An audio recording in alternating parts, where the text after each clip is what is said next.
ஒரு பலன் வந்து ஒருத்தனுக்கு சீக்கிரமாகவும் நடக்கலாம், ஒருத்தனுக்கு 21 வயசில் கல்யாணம் ஆகிடுது, ஒருத்தனுக்கு 38 வயசு வரைக்கும் கல்யாணம் ஆகலை இல்லையா? அப்போ இப்போ இந்த 21 வயசில் கல்யாணம் ஆன எனக்கு ஏன் சீக்கிரம் ஆச்சுன்னு அவங்களுக்கு வந்து இது பண்ண போகிறது இல்லை. ஆனால் 38 வயசு கல்யாணம் ஆகாதவனே ஏன் எனக்கு கல்யாணம் ஆகலைன்னு கேட்டு தான் ஆகணும். அப்போ அதுக்கு காரணம் என்னன்னு உள்ளே போனால் தான் அது தெரியும். ஆனால் மக்கள் இன்றைக்கி என்ன செய்கிறாங்க, அவசரம். இந்த அவசர நிலை இருக்குது பார்த்தீங்களா, இதுதான் அவல நிலைக்கே ஆளாகிறது.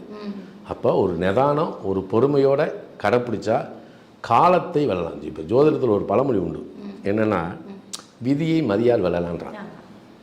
இது அருமையான பழமொழி. இதை எப்படி பயன்படுத்தணும் அப்படின்றது இவங்களுக்கு தெரியலை. விதி நிர்ணயிக்கப்பட்டது, அந்த விதியை மாற்றவே முடியாது. ஏன்னா நான் வந்து இந்த ஹோமம் பண்ணுறேன், அந்த ஹோமம் பண்ணுறேன், இதை பண்ணேன், அதை பண்ணேன், என் விதி மாறிடும், அதெல்லாம் கிடையாது. அது விதியில் இருந்தால் தான் மாற முடியும், இல்லாட்டி விதியை யாராலையும் மாற்ற முடியாது.